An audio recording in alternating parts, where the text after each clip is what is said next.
এখন আমরা কোথায় যাচ্ছি বলবো না? হ্যাঁ বলবো, অবশ্যই বলবো। তার আগে দেখেন দুই সাইডে কত সুন্দর দৃশ্য।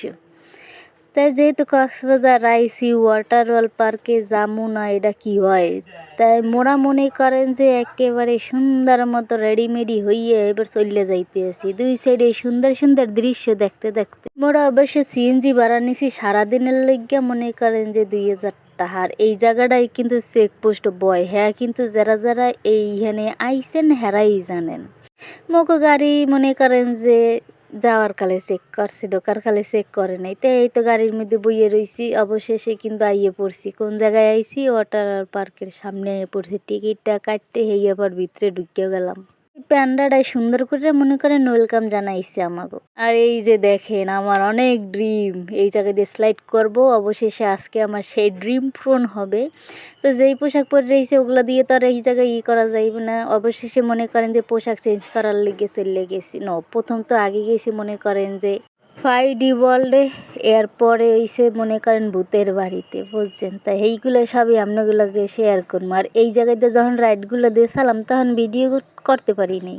কারণ ভিডিও করবো কেমনি ভাই, গরিব মানুষের ফোন তো আর ওয়াটার প্রুফ হইবে না। এর লিগে মনে করেন যে পানি ঢুকে যাইতে, এর লিগে আর মনে করেন এই ভিডিওগুলো করা হয় নাই। তাই মোরা ঢুকে যাইতেছি ভূতের বাড়ি, বুঝছেন? তবে এই ভূত দেখে অতটা ডর নেই, কারণ জীবনে আর সাথে বড় বড় ভূত দেখছি।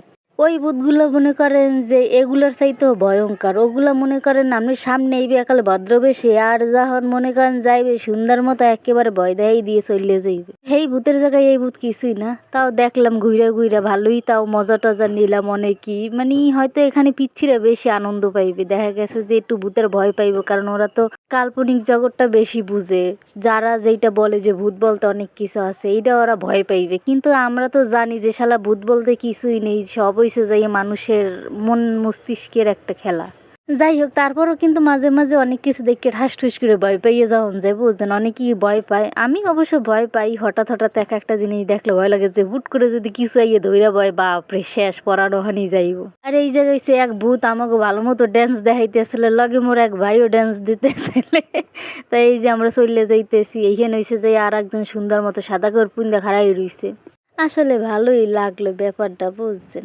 এই যে কত ধরনের ভূত খাড়াই রয়েছে, কিন্তু হাসা কথা বলতে একটু ডর মর কিচ্ছু করে নাই। অবশেষে হইন্দে বাইরে আইছি, আইয়া মনে করেন হইন্দে বাইরে আইয়া মনে করেন যে 5D যে একটা থিয়েটার আছে না, সেই থিয়েটারে মোরা চলে যাইতেছি। ওইখানে আবার দেখি কি কি দেয়, বুঝছেন? অতটা ভাইব দেয় না। কলকাতায় যত সুন্দর ভাইব দেয় অতটা ভাইব দেয় না, বুঝছেন? বইছি পিছনে, তাই মনে করেন অতটা মাস্তি পাই নেই। এরপরে মনে করেন যে তাও বইয়ে বইয়ে এনজয় করলাম অনেকক্ষণ সময়, দেখলাম যে কীরকম কি। হ্যাঁ মাঝে মাঝে মনে হয়েছে যে হ্যাঁ 3D ওয়ার্ল্ডের মধ্যেই আছে, আবার মাঝে মাঝে মনে হয়েছে কিরে মুই বাইরে। গেম দেখতে দেখতে মনে করেন গেমের রাজ্যগুণ নিয়ে বাইরে পড়তে আসি। মানে সত্যি কথা বলতে কি জানেন, বিদায় নেওয়ার সময় হয়ে গেছে। সবাই ভালো থাকবেন, সুস্থ থাকবেন। আসসালামু আলাইকুম।